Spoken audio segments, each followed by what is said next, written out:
Mi nombre es Raúl Díaz, soy socio de consultoría de estrategos. eh,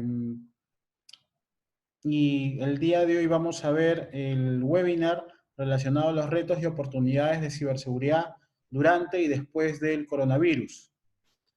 Un poquito para contarles, para comenzar, para decirles cuál es la agenda. Vamos a hablar un poco de estrategos, ver las iniciativas digitales durante y después del coronavirus, cambios en el ciberespacio, eh, estas iniciativas digitales, cambios en el ciberespacio, retos y oportunidades de ciberseguridad y algunas conclusiones.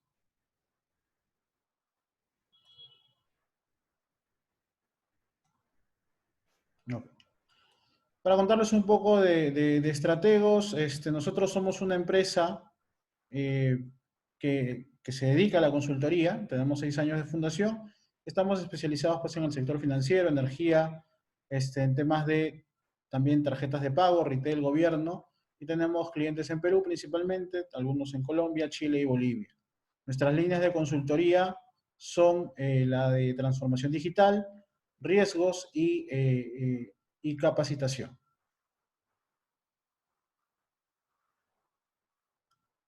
Y en la parte de capacitación vemos, trabajamos con las marcas DC Council, Exim para el tema de transformación digital y también personalizadas. Nuestro equipo, quien les habla Raúl Díaz, también contamos con la presencia de Juan Ruiz, Aldo González, Freddy Tito, Luis Mendiola, Jorge Morales, Carlos Aguilar y Jessica Díaz.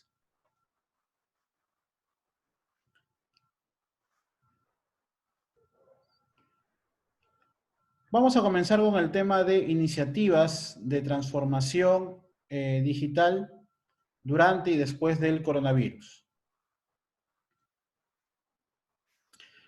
Este cuadro que pueden apreciar es un cuadro del mapa de transformación digital que toda organización puede tener.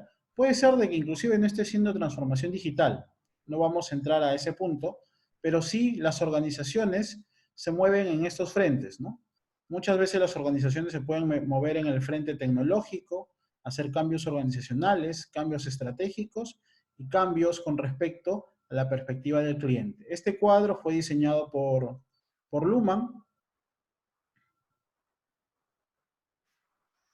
Este cuadro fue diseñado por Luhmann, que es un investigador bastante reconocido en el mundo de transformación digital.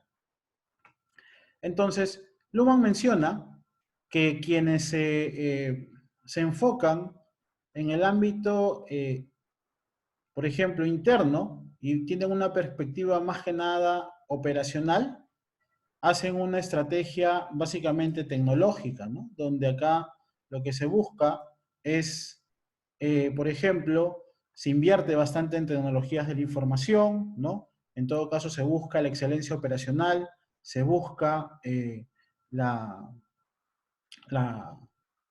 implementación de sistemas de información, de sistemas integrados, que buscan satisfacer justamente necesidades internas a la organización. Este es un enfoque interno y donde la gran mayoría de empresas, inclusive hasta las pequeñas, tienen este enfoque, ¿no? O en todo caso, por lo menos en menor medida, por ejemplo, una página web, etc. ¿Sí? ¿Ok? Eh, Luego tenemos el enfoque basado netamente en clientes, ¿no? Que es una perspectiva también operacional, pero es externa, ¿no? Obviamente relacionado a la venta de tus productos y tus servicios, ¿sí? De tal manera que, por ejemplo, se busca eh, ofrecer más servicios, se busca ofrecer una mejor experiencia para con el cliente, por ejemplo, ¿sí? Y asimismo, también puede haber cambios a nivel organizacional, ¿no? Tal vez las personas, los procesos, la cultura, la arquitectura organizacional, la estructura organizacional. Otro cambio, y tal vez uno de los más importantes, el estratégico, ¿no? Que es un poco más a largo plazo, donde conlleva la innovación y el modelo de negocio, ¿no? Y acá vendría tal vez mi primera pregunta, ¿no? Y eso me podrían contestar por el chat, por favor. ¿Cuál creen, cuál creen que es el enfoque que hoy en día las empresas, de acuerdo a la pandemia que estamos viviendo, se están enfrentando? ¿Qué enfoque? ¿Un enfoque a clientes, un enfoque estratégico, un enfoque más tecnológico, un enfoque más organizacional? ¿Qué creen? A ver si me pueden contestar por el chat, por favor.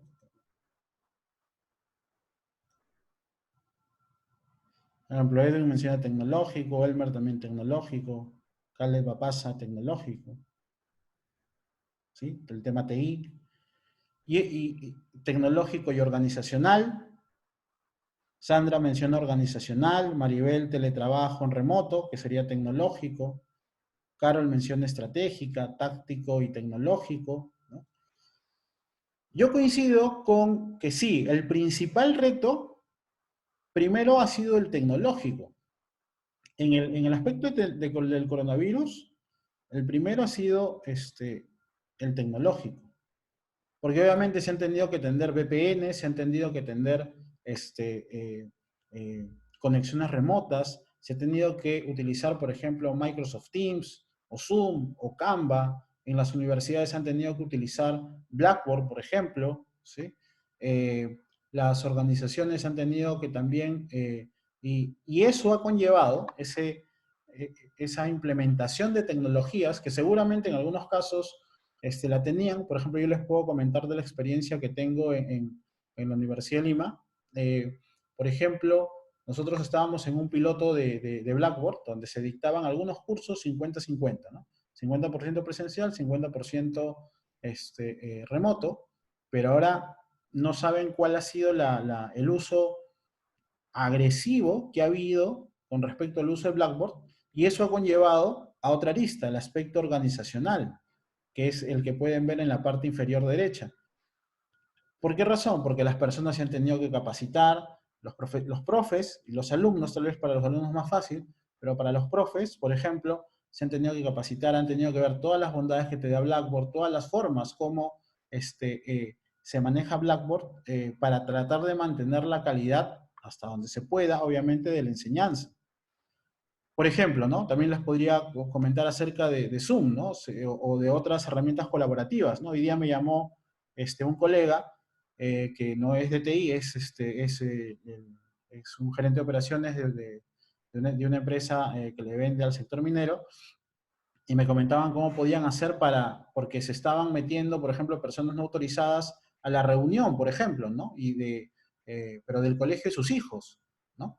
Entonces, una de las medidas que yo les decía, pues, ¿no? Era lo que justo estábamos aplicando en esta reunión: habilitar sala de espera, deshabilitar el micrófono, porque tal vez hay algunas personas que se meten a la reunión porque les compartieron el enlace y empiezan a, ¿cómo se llama?, a lanzar improperios. Por ejemplo, ese tipo de circunstancia o de cambio de uso de la herramienta tecnológica conlleva un cambio cultural y un cambio en el conocimiento, ¿no? Y eso cambia el aspecto organizacional. Por eso es que cuando veamos uno de los retos más adelante, es que el teletrabajo o el trabajo digital ha venido para quedarse. Entonces, lo inmediato, lo que está sucediendo hoy en día, tanto en el presente año, en los presentes meses, en estos meses, ha sido un cambio tecnológico, en todo caso, reutilizar más las tecnologías internas. Acá se han sacrificado bastante las personas que ven las tecnologías de la información, y obviamente los colaboradores que las tienen que utilizar y que tienen que ser capacitados. Ya, y veremos también el reto que se genera a nivel organizacional. Otro aspecto que les mencionaba era el cambio en el modelo de negocio y en el cambio de los clientes. Y lo vamos a ir viendo de a pocos.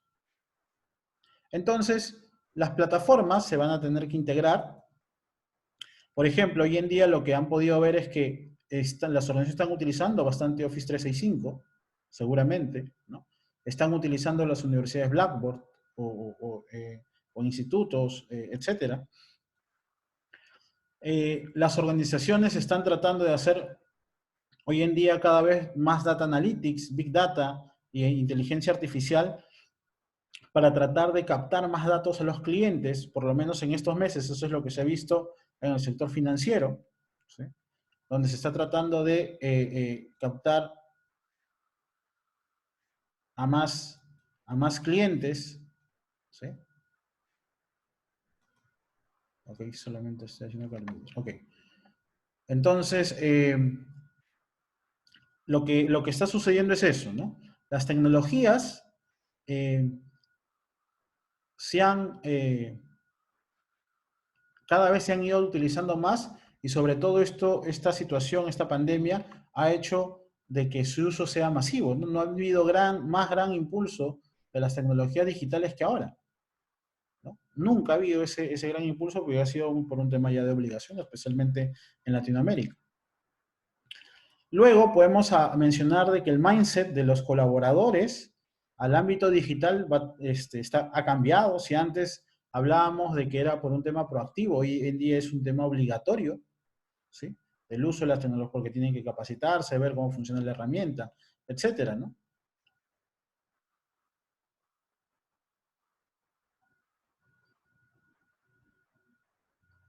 ¿Ok?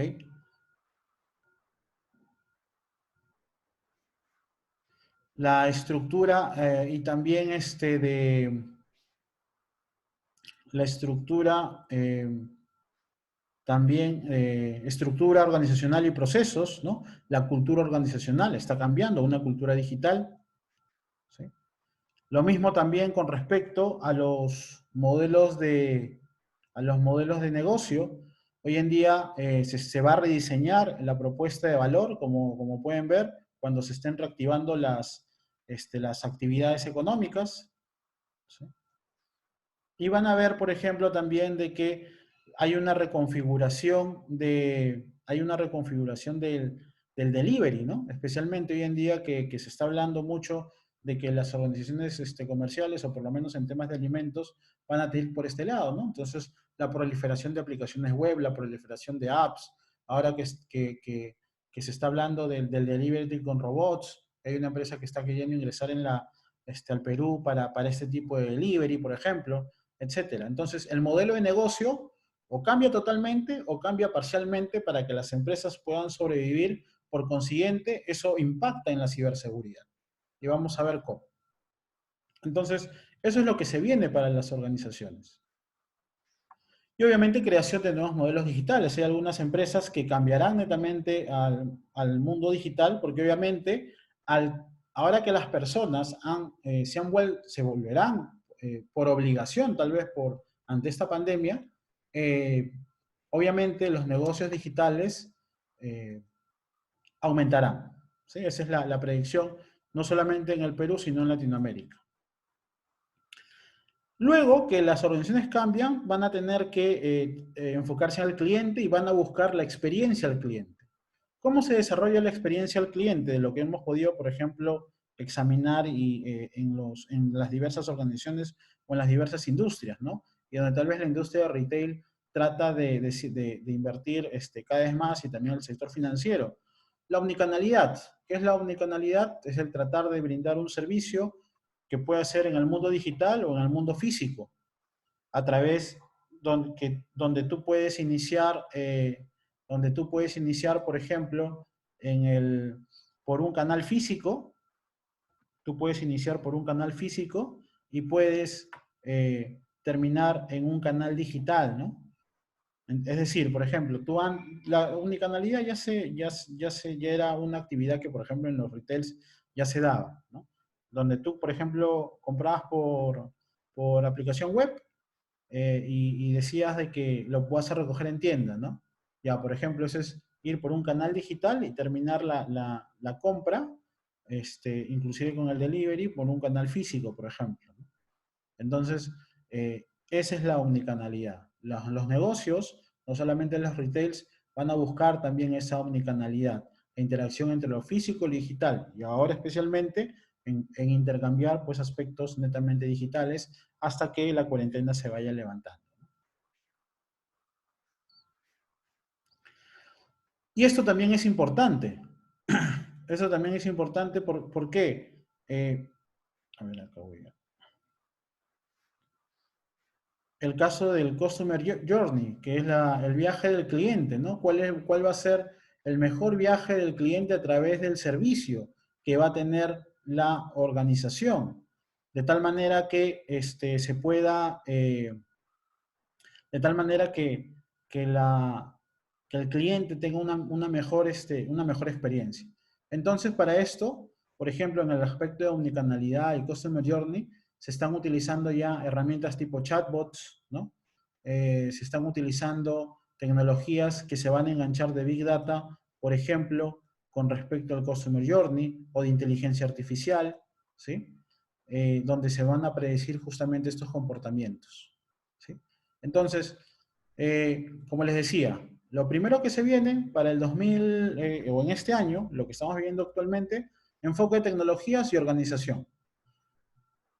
Lo que se espera a finales de este año, los últimos, después que se libere la economía, y el 2021, es tanto fortalecer la experiencia del cliente digital y creación de nuevos negocios digitales o cambios en el modelo de negocio, especialmente en la parte del delivery y en la propuesta de valor de las organizaciones. ¿Sí? Okay. Pueden hacer consultas si desean, yo estoy atento a responderlas de todas maneras. Okay. Entonces vamos a avanzar.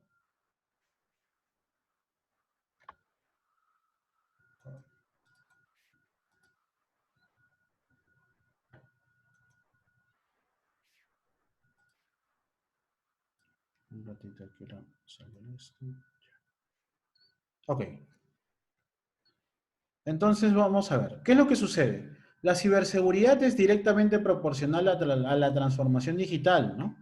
Si en 2020 estamos acá, las organizaciones están tratando de transformarse digitalmente, ¿sí? Si las organizaciones están tratando de transformar digitalmente, hay una proporcionalidad. No existe ningún negocio digital que pueda no invertir en temas de ciberseguridad. Hoy en día se sabe de que cualquier negocio digital, por más pequeño que sea, tiene que dar un porcentaje, si es un emprendimiento, un porcentaje, un fee de presupuesto para la ciberseguridad, ¿sí? Independientemente del tamaño de la organización. Eso ya es un debe en cualquier emprendimiento o una empresa ya establecida. Entonces, ¿qué es lo que va a suceder? Que obviamente el nivel llamémosle, quieran llamarle transformación digital o digitalización de los procesos o los sistemas, también elevará o va a elevar en 2021 las iniciativas de ciberseguridad, como ya lo está haciendo en este año, ¿no? Es verdad, yo les cuento ahí, les podría contar una experiencia de que hay algunos proyectos de ciberseguridad que se han detenido. Sin embargo, los relacionados al aspecto de seguridad TI, a la seguridad tecnológica como tal, no se han parado. ¿Por qué? Por un tema de continuidad de negocio. Lo que tal vez las organizaciones están realizando es las áreas de finanzas, lo que están viendo, por ejemplo, es cambiar en todo caso, renegociar los métodos de pago, etcétera, ¿no? Para tener mayor capital de trabajo, ¿no? Que es lo que cualquier organización hace como estrategia financiera, ¿sí? Pero ya ese es otro aspecto. Entonces, la transformación digital es directamente proporcional a la ciberseguridad. Crece la transformación digital o la digitalización como un aspecto de la transformación digital, crecerá la ciberseguridad, ¿no? Primero porque si no, esa organización va a ser atacada, ¿no? En todo caso, si no lo hace de manera preventiva, lo hará de manera reactiva la organización. Eso es clásico en ciberseguridad. Entonces, se van a presentar riesgos de ciberseguridad relacionados a la privacidad, a aspectos puntuales de seguridad de la información, de continuidad de negocio, especialmente en el aspecto de recuperación, seguridad en la nube, seguridad de aplicaciones. Y acá hablamos de aplicaciones también tipo chatbots, tipo APIs, ¿no? Donde se exponen en la nube también, de aspectos de cumplimiento, ¿no? De regulaciones, ¿no? Por un tema de protección de la información y por un tema de privacidad, ¿sí? Entonces son riesgos que, a pesar que los reguladores van a soltar un poco el tema de auditorías, no significa que no las vayan a hacer a finales de año o el siguiente año, ¿no? Entonces, todavía va a ser una necesidad. Y también por un aspecto preventivo. ¿Sí? Entonces, acá sí quería ingresar a cómo están los servicios de ciberseguridad expuestos en el ciberespacio peruano. ¿Sí? Como pueden ver, los servicios que nosotros hemos investigado como organización, hemos hecho consultas a Shodan API, que es un buscador en Internet de las cosas, de los servidores, cámaras, web que están conectadas a Internet, ¿no? Y que se ha podido ver, por ejemplo, donde estos servicios FTP, MySQL, Remote Desktop, SMB, SMTP, Telnet, VPN, PostgreSQL y Oracle están cara a Internet. Acá sí no se ha tomado en consideración los que están en las nubes norteamericanas, etcétera, ¿no? Es netamente ciberespacio peruano. Es decir, IPs asociadas al Perú, ¿sí? Entonces, ¿qué ha conllevado esto? Como pueden ver, fíjense que el servicio Telnet como servicio y como protocolo es uno de los más expuestos, ¿no? De 13.690, ¿no? Postgres, bases de datos cara Internet, ¿no? Postgres, SQL, las VPNs que están cara Internet, servicios SMTP o servicios SMB, ¿no? Que es un servicio de Microsoft que no debería estar cara Internet, no debería estar a través de una VPN. Lo mismo con los remote desktop, ¿no? A veces los desarrolladores hemos podido comprobar cuando hemos hecho análisis de ethical hacking o cuando hemos hecho, por ejemplo, proyectos de revisión de ciberinteligencia que, eh, por ejemplo, son susceptibles a ataques de fuerza bruta, ¿no? Y muchas veces no se dan cuenta porque no hay un control de seguridad asociado a ese servicio, ¿no? Y acá quisiera leer algo que menciona Khaled Apasa, menciona el gran reto para las nuevas empresas que se trata de transformar. Hay muchas cosas que no han considerado, por ejemplo, la ciberseguridad. Y es verdad, puede ser que no la considere en un inicio, pero mientras más crece la empresa, mientras más negocio en el ciberespacio hace, por un tema reactivo va a invertir en seguridad. Eso lo conozco por experiencia. Hasta las empresas más pequeñas, ¿no? Van a tener que invertir en seguridad. O sea, por ejemplo, eh, estábamos conversando justo en ESAN una vez con un grupo de emprendedores. Hicimos una encuesta, cuál era la intención de invertir en seguridad digital o en ciberseguridad en sus emprendimientos y mencionaban que era muy alto. ¿Por qué? Eh, porque era un aspecto que impactaba al core del negocio, ¿no? La disponibilidad en el servicio digital es importantísimo. Y aparte, porque puedes tener impactos de imagen, impactos de... A menos que estés en un entorno, y eso sí es verdad, eso sí lo digo a todos, si tú tienes un negocio y estás en un entorno no competitivo, es decir, tú eres un monopolio, un oligopolio, hay pocas empresas, no te va a interesar invertir en seguridad, ni en antifraude, ni en nada, porque tú eres el único. Si eres el único, tienes pocos riesgos, ¿no? En cambio, cuando estás en un entorno competitivo, ahí sí. ¿Por qué? Porque la competencia puede obtener la información sensible de tu empresa, porque el regulador también puede ponerte una multa por un tema de falta de privacidad, por ejemplo, etcétera, ¿no? ¿Ok? Entonces, depende mucho del tamaño de la empresa y el entorno competitivo en el que esté. En entornos que son muy competitivos y estás en un entorno digital, vas a tener que invertir en seguridad. Por ejemplo, y ahí yo les podría contar la experiencia de un cliente de nosotros que, por ejemplo, también no invertía en temas de seguridad hasta que le sucedió un incidente, porque eso también es un tipo de empresa, ¿no? No inviertes nada en seguridad y te sucede el incidente. ¿Qué pasó? Por ejemplo, recuerdo de que era una empresa crítica, era una empresa del sector energía y donde había tenido un problema de interrupción del sistema SCADA, por ejemplo, ¿no? En esta, Era el primer incidente que le sucedía. Antes había recibido recomendaciones, etcétera, para aquí inversiones. Eh, eh, nosotros hemos hecho a ver, te lo comento, Martín. Martín menciona quiénes han hecho la investigación en Perú. Hay una página que se llama Shodan, que es un servicio público. Nosotros tenemos una suscripción y hemos hecho una consulta a ese servicio y esos son los números que nos han arrojado. Lo que habíamos mencionado es que es solamente para el ciberespacio peruano, es decir, para las IPs peruanas de los ISPs asignados al Perú. No estamos tomando en consideración lo que está en Estados Unidos, porque ese es el ciberespacio al final norteamericano, ¿no? ¿Sí? Lo que estamos hablando acá es del ciberespacio peruano. Uh -huh. Y con la misma fuente de información, a través de Shodan, como pueden ver en la imagen, extraído a través del API de Shodan. Esto ustedes lo pueden utilizar si tienen la suscripción de Shodan, porque es un servicio de fuente público. Hay un cobro, pero lo pagan ese servicio y lo pueden tener. Y nosotros hemos hecho un análisis, como puede ver, entre la cantidad de activos de Perú, Colombia, México y Chile. Escogimos la Alianza del Pacífico y fíjense los servicios expuestos, ¿no? A pesar de que pensamos que el Perú tiene bastante eh, eh, exposición, ¿sí? Fíjense los otros países, ¿no? Y es porque tienen más exposición, porque tienen más servicios digitales cara a Internet, comparado con el Perú, ¿no? Si hacemos un análisis comparativo, como pueden ver, entre Colombia, México y Chile, ¿no? Que son parte de la Alianza del Pacífico. Casi en la mayoría de servicios, el Perú sí tiene exposición, tiene servicios expuestos de ese tipo, pero los otros países lo tienen más. ¿Por qué? Porque son más digitales.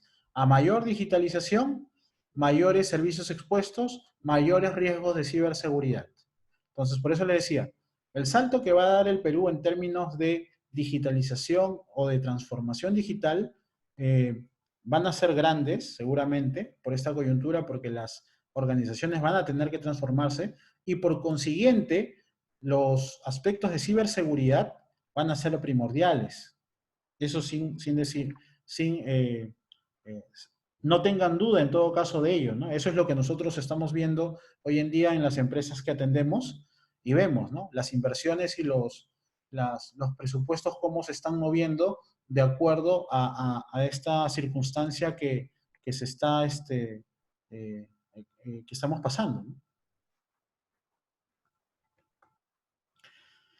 Y acá, por ejemplo, también a través de Shodan empezamos a buscar cuáles eran las vulnerabilidades, las top 10 vulnerabilidades en el ciberespacio del Perú. Nuevamente, vemos todos estos CVEs del Common Vulnerability and Exposure, estos son los identificadores. De la gran mayoría están asociados a Apache y al Remote Desktop. Son los más afectados, ¿no? Los servicios Apache y Remote Desktop son los más afectados, por consiguiente pueden sufrir explotación, ¿no? Y eso no está tomando las debilidades que hay en aplicaciones web, ¿no?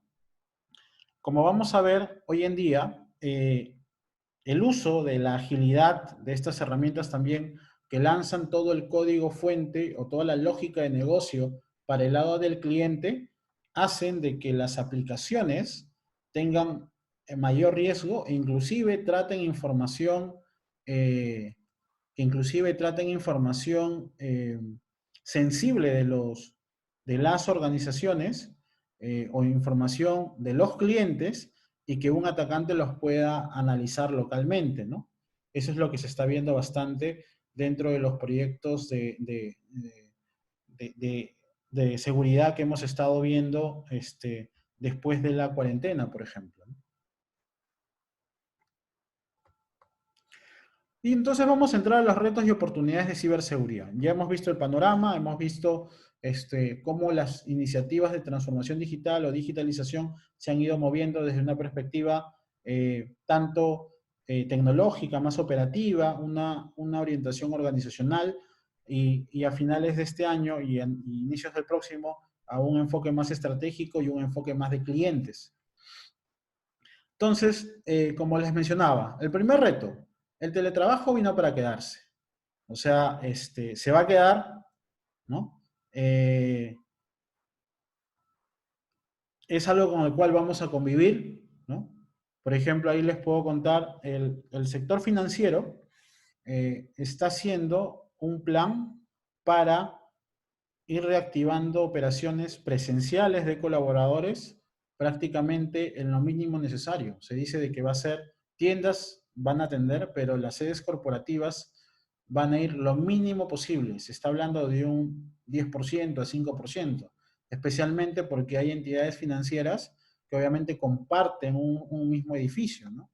Y eso para también lo mismo para otras organizaciones, ¿no? Entonces, va a haber protocolos donde todavía se sabe de que el teletrabajo va a continuar todo este año, eh, va a ser, va a tener que realizarse todo este año. ¿Y cuáles son las oportunidades que se han generado, no? El incremento de herramientas de conferencias, por ejemplo Zoom, ¿no? Como les menciono, los colegios lo han estado utilizando, por ejemplo, también universidades, algunas empresas, hay otras que han utilizado Microsoft Teams, por ejemplo, ¿no? Pero en ambos casos, tanto en Zoom como en Microsoft Teams, el riesgo que ha sucedido, y lo menciono porque lo he visto, es que, por ejemplo, personas no autorizadas o que no deberían haber ingresado a la reunión ingresaban, ¿no? Hemos visto casos en los cuales en algunos directorios de empresas se han colado personas que no deberían estar en la reunión o suplantando identidad de otro director o de otro gerente, por ejemplo, ¿no? Y eso lo hemos visto en varias organizaciones. ¿Cuál es el problema con Teams y con Zoom? Que cuando un usuario es anónimo, ¿no? No hay trazabilidad que se le pueda hacer al usuario. El Office 365 por sí mismo no te da esa funcionalidad, no te da ese log de auditoría, ¿no? Entonces, cuando ves y analizas el incidente, te vas a dar cuenta de que no tienes esa posibilidad, no tienes ese registro. Por consiguiente, vas a tener que reevaluar y evaluar tu riesgo y tomar las medidas correctivas. El uso de VPNs, donde seguramente se va a tener que también asegurar este tipo de canales remotos, especialmente en organizaciones, y esto va relacionado a la siguiente oportunidad, donde el control de acceso y la gestión de identidades tal vez es débil, ¿no? Si es que tal vez tú puedes ser que tengas el enfoque donde todos pueden acceder a todos, ¿no? Y obviamente una persona que tiene acceso a ese VPN y tal vez no le asignaste un equipo y lo hace desde cualquier equipo, puede ser que bypassee las políticas de directorio activo, que bypassee, por ejemplo, o que inclusive pueda suplantar la identidad, etcétera, ¿no? Y otra situación que nosotros hemos visto y que ha sido, y que es una oportunidad, es el cambio de la facturación física a la facturación digital, ¿no? Eh, este cambio del teletrabajo ha hecho que la facturación rápidamente en el Perú y en el mundo, especialmente en Latinoamérica, cambie a una facturación digital y eso exponga muchas veces lo que hemos visto también es que en muchas organizaciones donde han adquirido servicios de facturación digital que antes solamente eran consumidas internamente a la organización, ahora que las han puesto cara a internet, la facturación, un usuario sin autenticación la puede ver, por ejemplo, y Google la está indexando, ¿sí? Todas estas oportunidades conllevan a proyectos de ciberseguridad. Entonces ahí es donde las empresas de consultoría, las mismas organizaciones, ahí donde también los profesionales de tecnologías de la información van a tener que intervenir para dar solución a esas oportunidades o riesgos de seguridad que se están presentando debido a estos retos y a estos cambios, ¿no? En ese sentido, se tiene que hacer proyectos de evaluación de riesgos, proyectos de pentesting y de ethical hacking, y proyectos, por ejemplo, de hardening, donde se van a asegurar justamente estas configuraciones y estas tecnologías que, de hecho, en algunos casos ya estaban, pero que hoy en día se están masificando y son de uso diario. ¿Ok? Ese es el primer reto. Segundo reto, también es otro tecnológico. Los siguientes de seguridad aumentan. Como todos estamos en teletrabajo, o la gran mayoría de empresas, o la más gran mayoría de colegios, la gran mayoría de universidades, eh, hay otro reto tecnológico, que es los incidentes de seguridad. Los incidentes de seguridad están aumentando en el Perú de manera exponencial, ¿sí? ¿Por qué? Por la cantidad de servicios que hay en Internet. Por consiguiente, ¿cuál es la oportunidad? Mayor exposición en el ciberespacio. El control de los usuarios. Vas a buscar controlar a los usuarios y controlar a los proveedores, porque ahora los proveedores no van a ir a hacer trabajos in situ, se van a conectar de manera remota. Y ellos también pueden ser los proveedores pueden ser una fuente de amenaza. Los grandes fraudes que ha habido,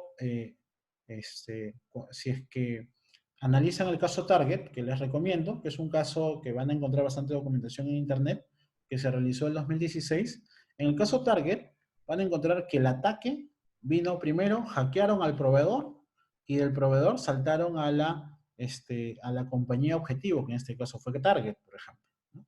Entonces, los incidentes de seguridad aumentan. ¿Qué proyectos, qué soluciones se vienen al respecto? Se va a tener que actualizar la política y procedimientos de ciberseguridad, se van a tener que evaluar los riesgos de ciberseguridad desde la perspectiva de proveedores, usuarios internos, clientes y la exposición del ciberespacio. Para poder hacer una adecuada también gestión de incidentes, vas a tener que adquirir herramientas tipo de ciberseguridad. Obviamente, ya las organizaciones tienen los tradicionales firewalls, IDS, IPS, antivirus, pero al tener tantas tecnologías, solamente una, dos, tres personas no pueden administrar todo ello, ¿no? Entonces van a tener que adquirir un SIEM, que es un repositorio de eventos, de todos los eventos que hay en la organización, procesarlos, analizarlos y generar respuesta ante esos incidentes o tal vez contratar el servicio ya externo del CyberSOC. O, por ejemplo, también adquirir herramientas tipo CASB. El CASB es una capa adicional que se le da a la nube, porque a veces, como les había mencionado, en este caso del Office 365, no te da eh, toda la granularidad de logs de auditoría que tú quisieras para hacer una investigación. No se puede. Tienes que agregar una capa adicional de seguridad, especialmente para Office 365, que te permita hacer una auditoría más, en todo caso, más fina. ¿Ok?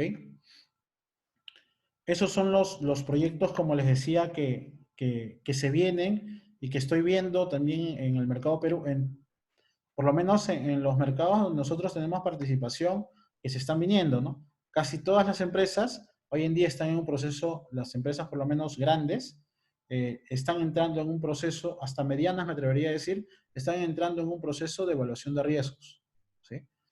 Que lo van a hacer a corto, mediano o mediano plazo.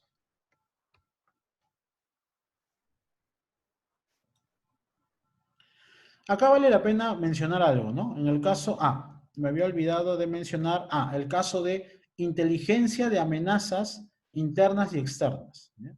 ¿Qué es lo que está, sucediendo? ¿Qué es lo que está sucediendo? La inteligencia de amenazas internas y externas lo que ha generado es que se pueda, tú tengas que analizar, obviamente, las amenazas de una perspectiva de lo que la organización registra, ¿no? Pero también tienes que buscar en el ciberespacio, en la famosa Deep Web, donde vas a tener que identificar, por ejemplo, campañas de phishing que se puedan realizar, campañas de suplantación de identidad, donde se busquen hacer también phishing, por ejemplo, que hemos visto y que varios clientes en estos meses han empezado a recibir, por ejemplo. Hemos visto que el mundo del fraude digital ha aumentado exponencialmente, especialmente a grandes directivos, ¿no? Y acá es donde se enganchaba la siguiente diapositiva. Datos, información e inteligencia. Cuando tú registras eventos en el proceso de gestión de incidentes, tú puedes registrar datos que no tienen significado o información, que son los datos relacionados, ¿no? Y que te permiten actuar, ¿no? Pero ya la inteligencia te proporciona conocimiento. ¿Para qué? Para poder tomar una decisión y tomar, en todo caso, una decisión mucho más rápida y más preventiva. La ciberinteligencia o inteligencia de amenazas, cuando tú las exploras preventivamente, vas a poder tener un input mucho más rápido de lo que ocurre en el ciberespacio. Ejemplo, el año 2015 hubo un malware llamado Carvanac, conocido en la industria por ejemplo, bancaria, y que se sabía que el 2016 iba a llegar a Latinoamérica. Eso solamente era solamente era en Europa, nada más, y parte de Asia. Si se hubiera analizado cuáles eran los vectores de ataque, las rutas de ataque, o si se hubiera tomado conciencia sobre ello en Latinoamérica, porque Carvanac, el grado de impacto que tuvo en Latinoamérica fue inmenso, ¿no? Barrió con toda Sudamérica prácticamente y América Central. Eh, Se infectaron varios bancos a través de phishing, donde se empezaron a inyectar código al core bancario y donde se empezó a, por ejemplo, retirar dinero de manera automática a través de diversos canales, transferencias bancarias, etcétera, ¿no? Acá inclusive hubieron organizaciones que la pasaron muy mal por ese malware, ¿no? O sea, vale la pena resaltar eso. Otro reto. Otro reto es el reto estratégico de la estrategia digital, ¿no? Que conlleva el reto de estrategia digital. ¿Por qué? Porque se exponen servicios, la privacidad obviamente se va a exponer, ¿no? Van a empezar a intercambiar eh, eh, diversos datos entre el cliente y, por ejemplo, otras organizaciones, ¿no? RENIEC se conecta por un tema de identificación personal a otros servicios, a otras APIs, a los bancos, a los seguros, tal vez al sector de energía por un tema de cobranza, a las notarías, por ejemplo, ¿no? Se exponen varios servicios, ¿no? Donde se tiene o se maneja una gran cantidad, volúmenes inmensos de información, ¿no? La agilidad, ¿no? Los procesos ágiles, tal vez de Scrum, de Kanban, etcétera, y pagos digitales que son oportunidad también que se van a utilizar dentro de las estrategias digitales. ¿Qué solución tiene que dar la ciberseguridad en ese sentido? Donde las empresas y los profesionales de seguridad y los profesionales de TI van a tener que responder. En proyectos de gobierno de datos, por ejemplo, proyectos relacionados a la estrategia de ciberseguridad, se va a tener que hacer un análisis de un diagnóstico de ciberseguridad para ver un gap análisis y ver cuál es la ruta que se va a tomar hasta los próximos años. La gestión de riesgos ágiles con el modelo Threat Modeling, por ejemplo, para engranar la seguridad con estos proyectos de agilidad que muchas veces están divorciados, ¿no? Hoy en día, la digitalización de los servicios va a conllevar que la seguridad acompañe a estos procesos de transformación. Pagos digitales, cumplimiento PCI DSS y cumplimiento PADSS, también son iniciativas que se van a llevar a cabo en estos entornos. Este era el reto 3, y este era el reto 4. El reto 4, aprendizaje organizacional. ¿Qué es lo que va a suceder con la empresa? Como la organización cambia, va a tener que utilizar más tecnología, obviamente, más tecnología digital, va a estar expuesta a phishing, va a estar expuesta a phishing, va a estar, y también el mindset digital, en algunos tal vez es mucho más rápido, hay otros que les va a costar un poco más, o les cuesta un poquito más adaptarse, y es natural, ¿eh? Es un proceso natural, ¿no? Según un concepto de innovación tecnológica, les mencionan que dentro del primer grupo están los early adopters, ¿no? Y también hay adaptadores tardíos, y eso es normal, ¿no? Pero la tecnología al final se adopta tarde o temprano. Entonces, ¿cómo podemos solucionar ese tema? ¿Cómo la ciberseguridad acompaña? Con dos aspectos, tanto a clientes como a colaboradores, la concientización y la educación. Aquí es donde la capacitación entra a tener un aspecto bastante importante. Por ejemplo, en ese sentido, ¿no? Lo que va a suceder es que los profesionales de seguridad van a buscar certificaciones, los profesionales van a buscar capacitarse y alinearse a las nuevas tendencias tecnológicas, ¿sí? Eso es lo que va a suceder. De tal manera de que el ámbito educativo en ciberseguridad también se va ¿cómo se llama? Va a crecer exponencialmente, ¿no?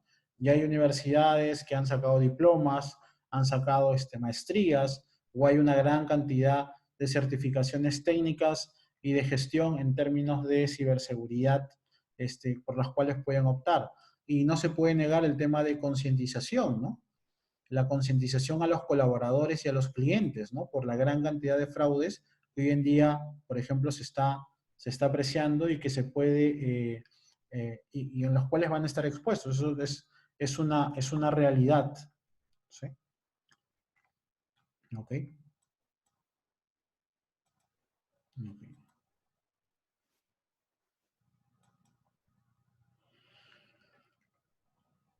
Ya. Y clientes. El aspecto sería el reto 5. ¿Ya? Exposición de los datos de clientes por experiencia al cliente o del cliente.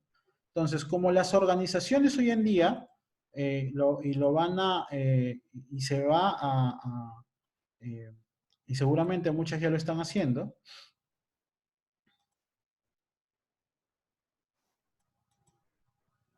lo que está sucediendo, lo que está sucediendo es que por la experiencia del cliente, hay organizaciones que obviamente hay riesgos relacionados al phishing y al vishing igual, pero están aplicando mucha agilidad, adquiriendo tecnología, por ejemplo, chatbots, inteligencia artificial y machine learning, blockchain, por ejemplo, y aspectos de omnicanalidad publicando APIs, ¿sí? De tal manera que lo que va a suceder, ¿sí? Lo que va a suceder es que aumentan los riesgos, ¿no? Hoy en día hay chatbots que han sido bypaseados y que muestran más de lo que deberían a, eh, a un usuario a veces, ¿no? Y que el atacante, por ejemplo, puede aprovechar. ¿Qué iniciativas, ya para ir terminando, qué iniciativas o soluciones se pueden dar en esos aspectos? Gestión de proyectos de ciberseguridad, es decir, que estos proyectos tecnológicos, por ejemplo, chatbots, inteligencia artificial, machine learning, blockchain, omnicanalidad, se alineen a proyectos de ciberseguridad. Obviamente, si hablamos de agilidad, tenemos que incorporar dentro de TI, especialmente en seguridad TI, el término DevSecOps, que es el DevOps, pero desde la perspectiva de seguridad, mejorar el aspecto de seguridad, aplicaciones en cloud, ¿sí? eh, y respuesta a incidentes, ¿sí? Que se pueden dar y fraudes específicos, ¿no? En los cuales también se tendrá que responder con personal interno o con personal externo, de tal manera que se tenga en consideración, pues, el mantener el valor de la organización, ¿sí? ¿Ok?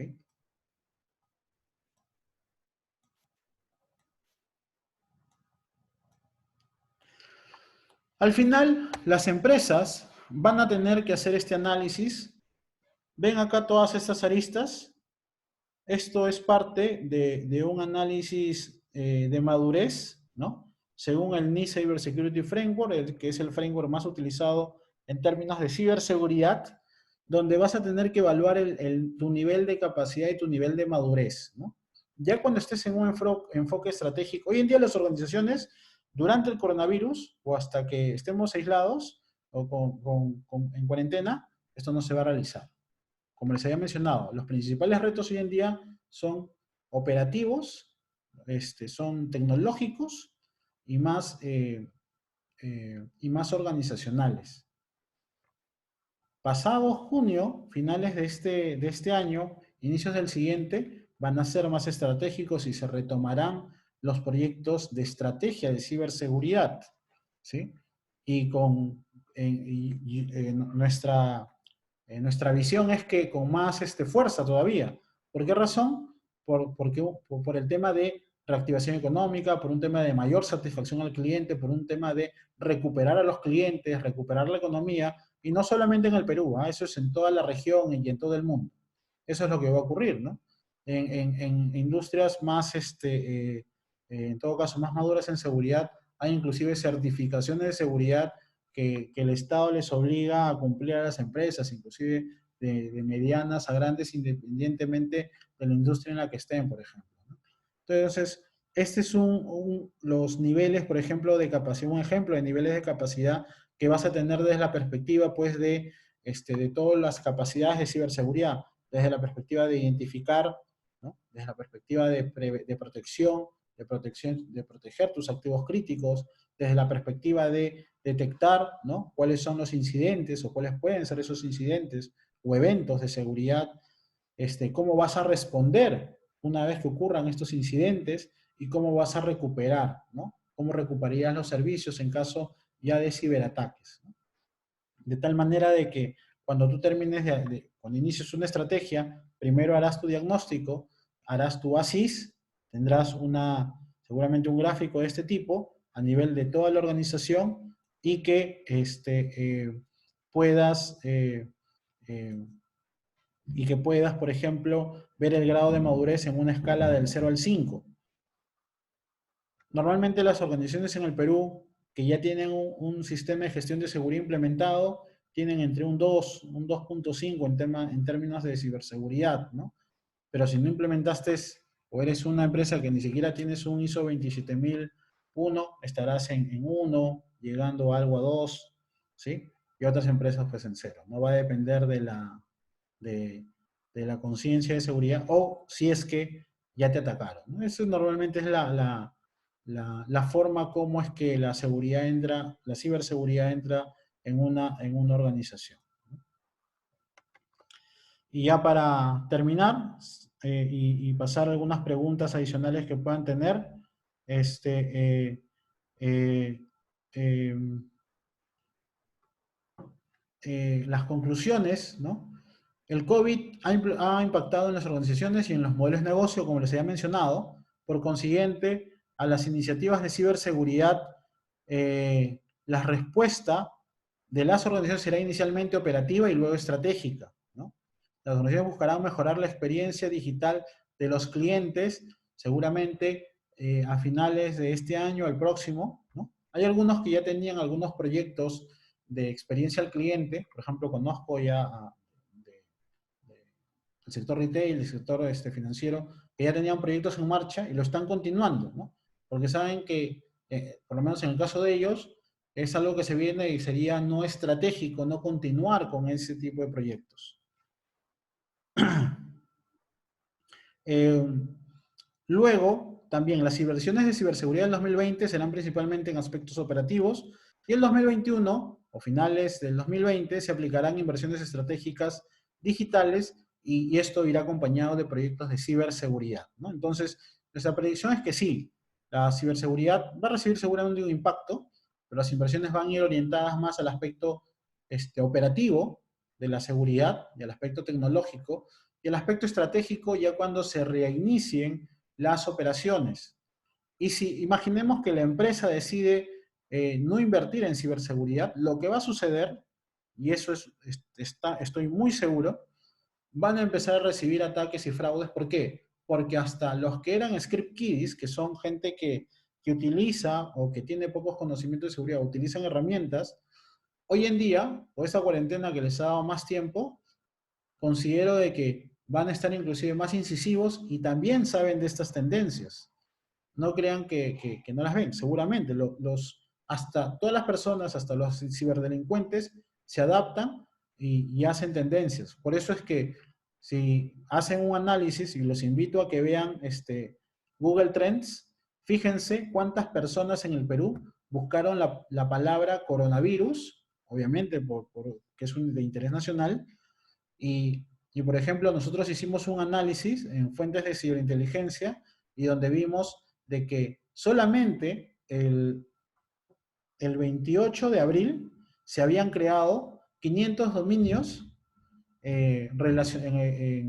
para Latinoamérica relacionados a coronavirus. ¿Sí?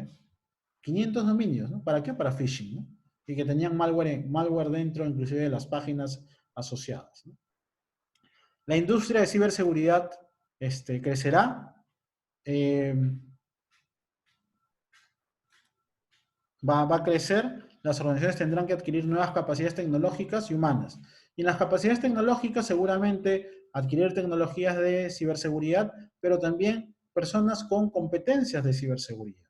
tanto a nivel técnico como a nivel de gestión. Hoy en día la ciberseguridad tiene un enfoque híbrido, tiene un enfoque de gobierno, de gestión, pero también de bastante conocimiento tecnológico.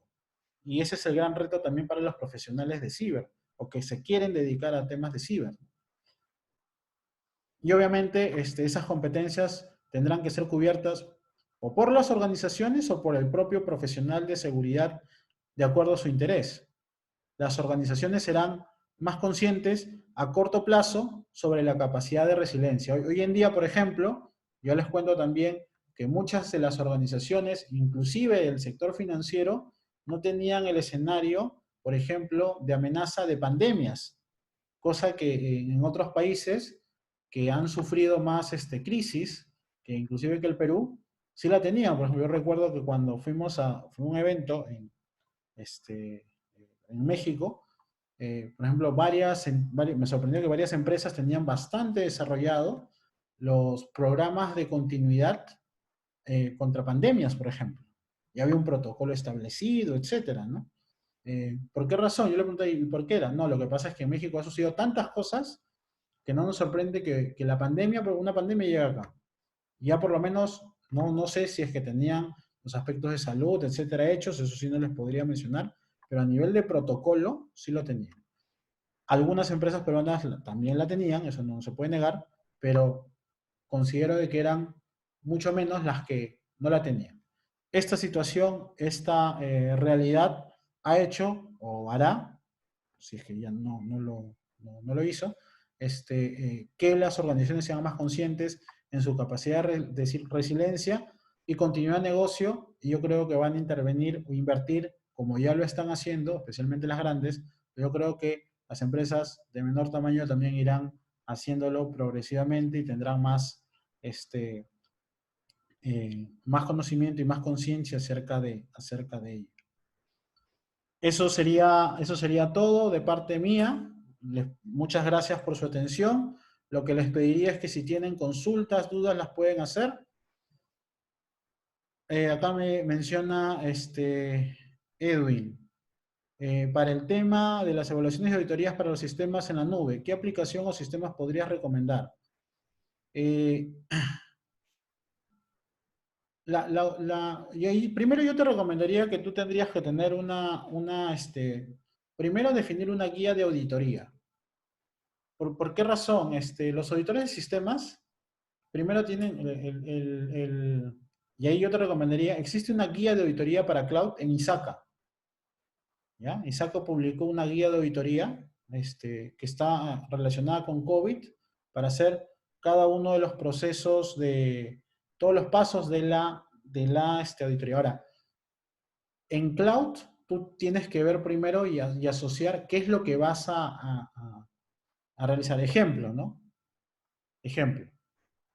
Si tú quieres hacer una auditoría en cloud, imaginemos que quieres hacer una auditoría en Office 365, tú para hacer una auditoría en Office 365 tendrías que conocer, hay una herramienta del Office 365 que se llama eDiscovery, que es una herramienta de auditoría que viene con eso. Ahora, yo ya te recomendaría que utilices eDiscovery, descargues toda la información y utilices una herramienta de auditoría que se llama IDEA. Lo voy a poner acá en el chat. Hay una herramienta de auditoría que se llama IDEA que te procesa grandes volúmenes. Perdón. Lo voy a poner en todos. La herramienta se llama IDEA. Acá lo estoy poniendo en el chat. Que procesa grandes volúmenes de datos y puedes hacer grandes cruces de información. ¿Sí? ¿Ok? César Rodríguez me menciona cómo implementar DevSecOps de manera práctica. Primero tú tienes que analizar el ciclo de vida del software, ¿no?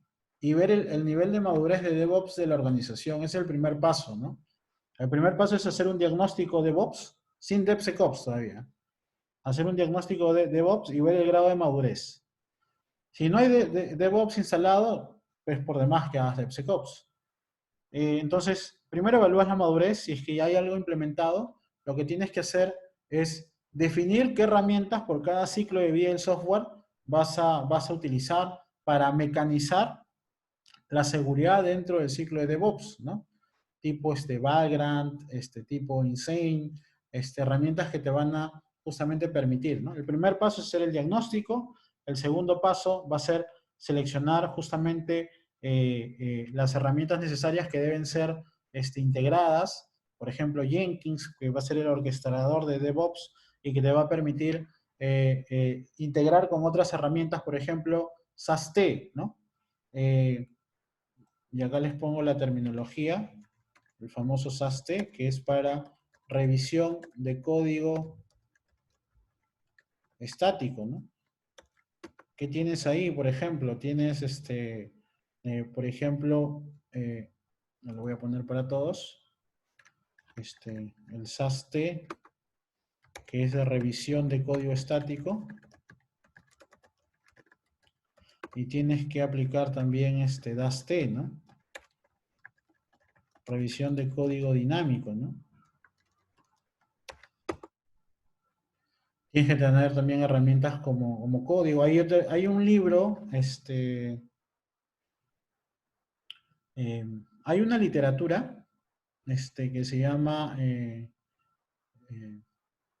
que se llama DevOps DevOps in Shell, se llama, que te da todo el ciclo de DevOps y lo junta con, con controles de seguridad, ¿no? Pero tendrías que en todo el ciclo de DevOps involucrar o poner controles que te permitan controlar ese ciclo. O sea, el principal reto del tema de DevOps es el principal reto de DevOps es justamente la integración, ¿no? ¿Por qué razón? Porque hasta inclusive las fábricas de software con los que yo he conversado, no tienen la integración al 100%, ¿no? ¿Sí?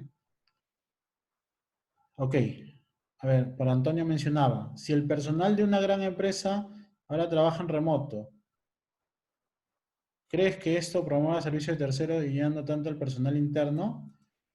Depende de la visión de la empresa, en realidad. Mira, ¿qué pasa si es que, qué pasa? ¿Qué es lo que yo he visto? A veces se teme el tema de tercerización de servicios, ¿no? Eh, Primero que depende, ¿no? ¿Qué es lo que hace el mercado normalmente, ¿no? Cuando el mercado o la empresa decide cambiar, ¿no? Transformarse, ir por un tema de outsourcing, yo lo que he visto particularmente, ¿ah? Es a veces el profesional va a, el profesional muchas veces va al tercero, ¿sí? Y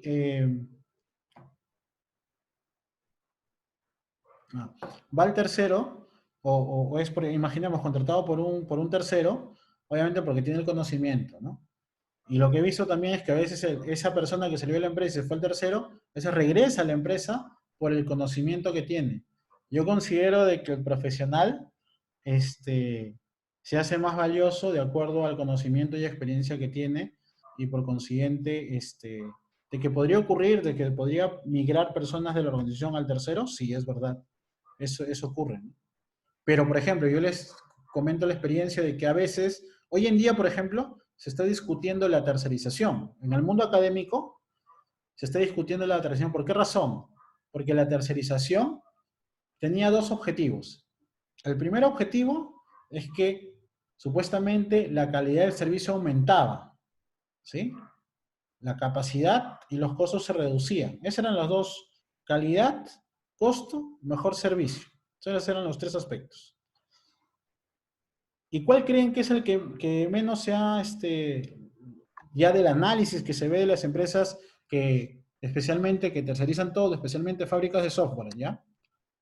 Lo que se han dado cuenta, los que analizan justamente la tercerización, eh, que muchas veces lo único que baja es el costo, y la calidad también baja proporcionalmente al costo. Y eso es lo que se ha visto, ¿no? Por ejemplo, no podemos negar de que en el caso de fábrica de software, la pelea es precio, no es calidad, por ejemplo. O sea, por lo menos de lo que yo he podido ver, ¿no? De las grandes fábricas, ¿sí? Entonces, por consiguiente, la calidad pues baja, ¿no? Baja tremendamente, ¿sí? ¿Dónde puedo encontrar mayor información de threat modeling y qué herramientas me pueden ayudar a gestionar el riesgo? Lo menciona Diego Centeno, ¿no? Mira, primero, en el caso del threat modeling, OWASP, te recomiendo la página owasp.org.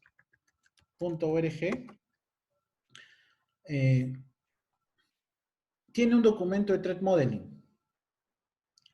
El threat modeling es una metodología de modelado de amenazas para entornos ágiles.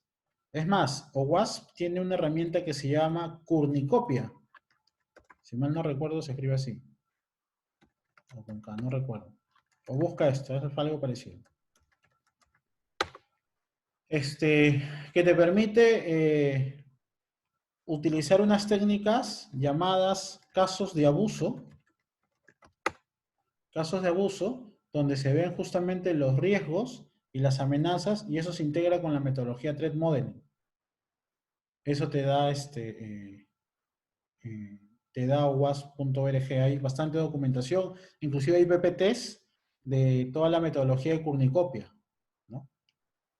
Una herramienta, mmm, hay diversas herramientas de gestión de riesgo, ¿no? El tema más en este caso, el threat modeling es más un tema de metodología, más que una herramienta, ¿no? Al final, la herramienta puede ser desde un Excel hasta una macros o tal vez una herramienta tipo Monitor, que es una herramienta bastante cara de gestión de riesgos, ¿no? ¿Sí? Smilberg Becerra me menciona, ¿qué tan seguro es Hangouts de Google?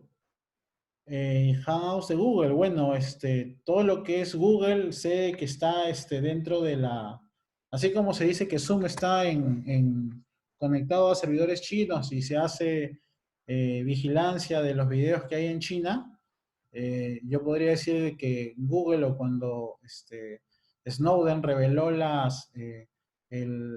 herramienta de ciberinteligencia norteamericana, por ejemplo, eh, que se llamaba Prisma, o que se llama Prisma, se sabía que Google estaba conectado a Prisma, ¿no? Con o sin el consentimiento de Google, ¿no? ¿Sí? ¿Ok? Entonces, ¿ok? ¿Cómo sacar el mapa del NIST para ver el nivel de madurez? ¿Qué herramientas puedo utilizar? Bueno, primero te recomiendo de que te bajes el NIST Cybersecurity Framework. Hay un documento que es público, NIST Cybersecurity Framework, donde te habla acerca de toda la metodología. Luego, hay un documento de ISACA,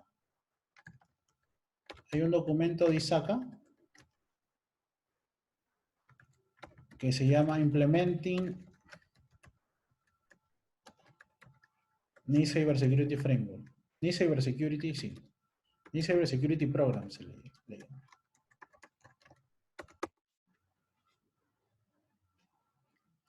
¿Sí? Y que puedes también descargártelo y te dicen todos los pasos, todas las metodologías. Y si no, puedes también participar en uno de los cursos que también dictamos, que, que lo estamos lanzando ahora ¿cómo se llama? Por web, donde vamos a enseñar todos los pasos. Ahí lo puedes escribir a Jessica si estás interesado en alguno de esos cursos. Y si no, puedes hacer autoestudio, como te digo, en estos documentos, ¿no? Nosotros, por ejemplo, en el curso de ciberseguridad que damos, entregamos plantillas, ¿ya? Plantillas para poder hacer el diagnóstico de hacer un gap análisis y poder hacer todas el listado de iniciativas de ciberseguridad que debería tener la organización, por ejemplo, como esta que han podido ver, más, y si es que también tenemos un curso de auditoría de ciber, donde entregamos toda la plantilla el listado de pasos que se hacen, ¿cómo se llama?, dentro de una auditoría de ciber, ¿no? Y que deberían de comprometerse, que un auditor debería de realizar, ¿no? ¿Sí? ¿Ok?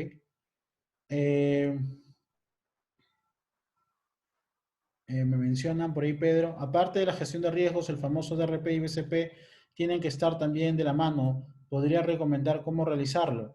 Sí, claro, primero para que el DRP, el DRPTI, se tenga que realizar, tiene que partir desde un análisis de impacto de negocio. Para eso yo recomiendo, tendrías que ver la ISO 22301, ¿sí? La ISO 22301 de continuidad, ¿sí? La ISO 22301 y también tendrías que ver, por ejemplo, luego de hacer el análisis de impacto de negocio, tendrías que hacer la evaluación de riesgos, tus estrategias de continuidad, y en esas estrategias de continuidad tienen que salir tus estrategias tecnológicas de continuidad, que serán el input para tu plan de recuperación de desastres TI, para tu RPTI, de tal manera de que tú pongas de acuerdo a tus escenarios de interrupción, que pueden ser caídas, por ejemplo, de red, caídas por efecto de hardware, o en todo caso ciberataques, etcétera, puedas priorizar eso y posteriormente hacer los ensayos y las pruebas para que esos planes pues, puedan ejecutarse recurrentemente, ¿no? Los planes se recomiendan que se ejecuten una vez al año, ¿no? Y eso está en la cláusula 8. Todo lo que te he mencionado, cláusula 8 de la ISO 22301, ¿no? ¿Sí? Okay. Paso a la siguiente. Sobre el teletrabajo, ¿cuál recomienda? ¿VPN o Citrix? Bueno, el Citrix es una especie de VPN, ¿no? Depende de la marca. Lo que yo recomiendo en todo caso es que se utilice el protocolo. ¿No se han escuchado el protocolo IKE o IPsec, no? ¿Sí? Siendo IKE más robusto que IPsec, ¿no? Eso es lo que yo recomendaría, ¿no? Puede ser el Citrix, puede ser la misma VPN, habilitar la misma VPN del UTM, ¿no? Habilitando doble factor de autenticación, por ejemplo, ¿no? Tal vez yo habilitaría el doble factor de autenticación para el tema de conexiones remotas, ¿no? ¿Sí? Porque si no, puedo ser susceptible a ataques de fuerza bruta desde cualquier lugar, ¿no? Eso es lo que recomendaría. Maribel menciona, las consultorías, reuniones, soluciones van a migrar a online o conferencias, así como servicios de capacitación. Las empresas están pensando en trabajar de su casa por celular y en realidad sí, nosotros estamos haciendo consultorías en remoto. Nosotros como empresa consultora, por ejemplo, estamos haciendo nuestro equipo, los que han podido ver al inicio de la presentación, están trabajando a distancia, de manera remota, atendiendo algunas actividades de evaluación de seguridad y haciendo evaluaciones de riesgos o proyectos de implementación, ¿no? O sea, estamos trabajando de manera remota, ¿no? Y las empresas saben eso. Es más, yo les comento, en el sector financiero, o en varios sectores, ¿ya? Pero les comento el sector financiero porque es el que más conozco, eh, y en el sector educación, todas las actividades, todo el tema de gestión de proveedores es remoto, todo el año. No va a haber, no va a haber, los mínimos necesarios proveedores van a estar internos, ¿no? Por ejemplo, nosotros teníamos algunos proyectos en el Estado que se han parado totalmente, por ejemplo. ¿Por qué? Por un tema de disminuir el riesgo y se sabe de que se van a aplazar todavía, ¿no? ¿Sí? ¿Okay? ¿Qué tan seguros son las herramientas? Por ejemplo, Zoom es inseguro, menciona Maribel. Lo que pasa es que la inseguridad de una tecnología, toda tecnología es insegura, ¿no? Por ejemplo, ¿por qué les deshabilité todos los... Porque muchas de las cosas que se criticaban en Zoom eran relacionadas al tema de, por ejemplo, el tema de privacidad de los datos, ¿no? Por ejemplo, acá el único dato que han puesto en Zoom ha sido su nombre, ¿no? Por eso es que no, donde el registro ha sido diferente de Zoom. Si el registro hubiera sido con Zoom, podría ser ahí un tema de discusión, ¿no? Pero no. Y yo creo que depende. O sea, ¿Zoom puede tener vulnerabilidades? Seguramente. Pero lo tiene Microsoft Teams también. Hace un día o 2 días se publicó un exploit para Microsoft Teams, ¿no? De cómo se podían obtener las URLs de las sesiones de manera aleatoria, ¿no? A eso se le llama URL bombing, ¿no? Y eso le estuvo sucediendo a Zoom, le estuvo sucediendo a Microsoft Teams, le estuvo sucediendo a todos, ¿no? Zoom lanzó los parches y todo eso. El tema o la gran discusión, creo yo, de estas herramientas que están en la nube es qué tanto confías en la privacidad. Pero en el tema de vulnerabilidades, estas empresas, como facturan tanto, las solucionan inmediatamente. El tema es la privacidad. Eso esa sería mi mayor crítica, porque tú, por ejemplo, ¿no? Tú tienes Microsoft. ¿Dejas de utilizar Microsoft por la gran cantidad de vulnerabilidades que tiene? No, la sigues utilizando. ¿Qué remediación utilizas? Parches. ¿Dejas de utilizar la tecnología porque tiene vulnerabilidades?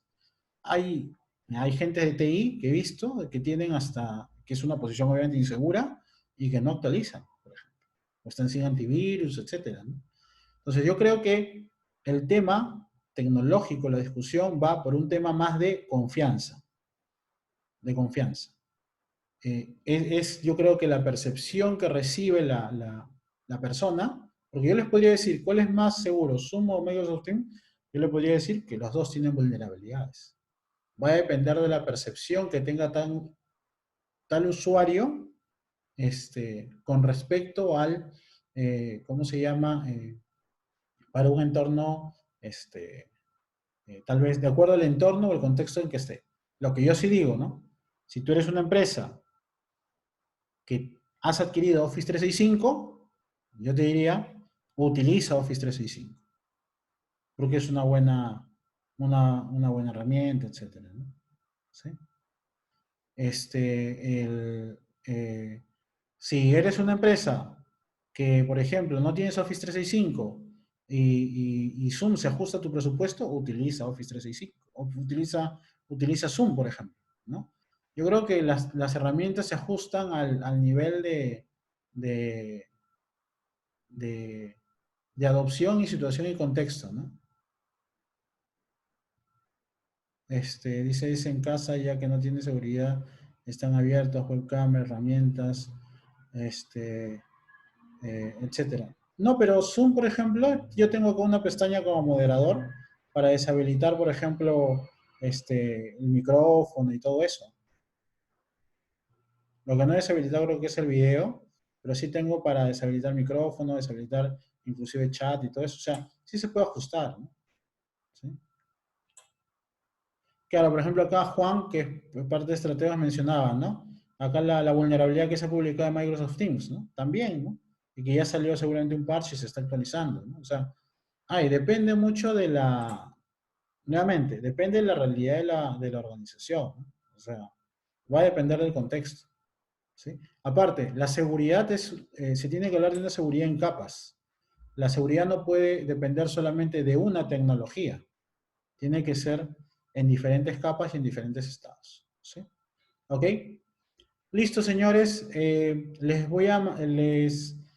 Cualquier consulta o duda que tengan acerca o inquietud acerca de este webinar, se los lo pueden realizar, le pueden escribir a Jessica o también me pueden escribir a mí. Yo les puedo, eh, por ejemplo, dejar acá mi correo, raúl.díaz, acá lo voy a dejar en el chat. Para que puedan hacerme cualquier consulta también, ¿sí? Eh, ha sido un gusto, muchas gracias por su participación y los estaremos invitando también a otros webinars. Seguramente les llegará un correo de satisfacción o de encuesta de satisfacción para que puedan responder. Que tengan muy buenas noches. Hasta luego.